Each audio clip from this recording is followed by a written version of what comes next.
Hey everyone, and welcome to This Explainer. I'm Tatika, your coach for today. We're diving straight into a concept that, honestly, hits pretty close to home for almost all of us at some point. We're exploring the very foundation of how we value ourselves in what we're calling the architecture of self-worth. You know that feeling? You're deeply hurt, not because some massive disaster happened, but just someone you genuinely cared about didn't treat you right. You gave them your time, your absolute best effort, your total loyalty, and what did you get back? Crickets, indifference, or even outright disrespect. It's a hugely isolating experience. So today, we're going to literally break down the structure behind why this happens, and far more importantly, how we can rebuild our whole perspective. I want you to really listen to this. People give you what they are, not what you deserve. Just let that sink in for a second. This is the exact psychological paradigm shift we are unpacking today. See, we go through life kind of assuming that the energy, the love, and the respect we put out into the world is going to act like a giant mirror, right? Reflecting back at us based on our own merit. But as this quote hits the nail on the head, the reflection we get from others, it rarely has anything to do with our actual worth.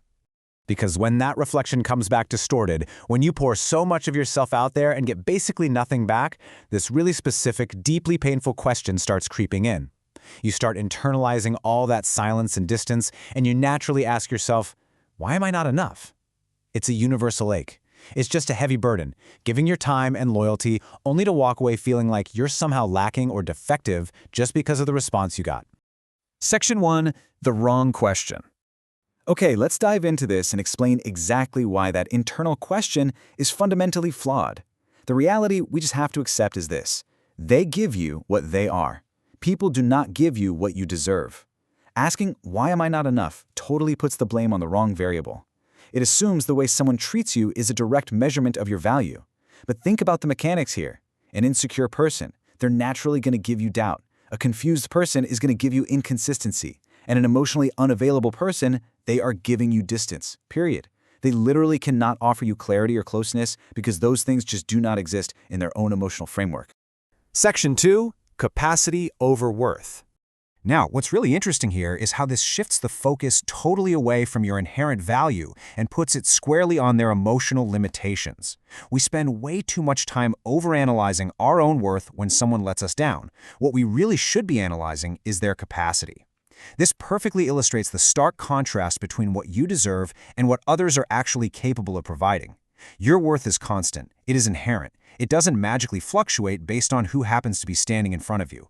But their capacity, that is super limited and totally situational. It's boxed in by their past, their traumas, and their emotional maturity. Think about it like this. If you demand a gallon of water from someone who only has a thimble, you are going to be left thirsty. Not because you don't deserve to drink, but because their container is literally just too small. Section 3. Where we seek validation. Let's look at how this actually plays out in everyday life. Because, getting the theory is one thing, but practice is where we stumble. We are constantly looking for validation in places where the capacity just doesn't exist. Take romance. You communicate, you show immense care, thinking, hey, if I just love them more, maybe things will change. But they avoid conversations. They disappear. They aren't withholding love from you specifically. Love just can't grow in a place where it doesn't exist. Or family. You bring home these huge, meaningful achievements, just waiting for a parent to say, I'm proud of you. And you get silence. Not because you don't deserve the praise, but because they were never even taught how to express it. And friendships. You offer endless support. But when you need them, they offer distraction, distance. Why? Because they might not even know how to show up for themselves, let alone for you. It's a really painful imbalance. But finally seeing it for what it is, that's the key to setting yourself free. So here is the crucial point. We need to start asking this empowering new question instead. Why am I expecting from them what they cannot give? This right here is the turning point of our explainer. This is where we stop chasing people. It's where we stop trying to fix others, hoping that if we just repair them enough, they'll finally be able to love us the way we need. Section 4. Turning inward. Once you ask that right question, your whole perspective shifts. You absolutely must stop explaining your worth to people who literally do not have the lens to see it.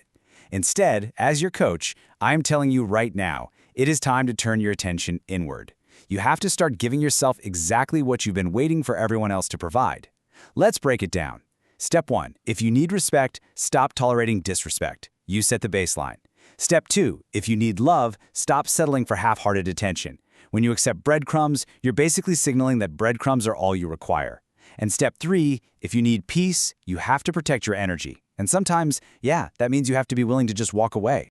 Now, I know a lot of people look at those steps and think, okay, Duitika, but isn't that kind of selfish?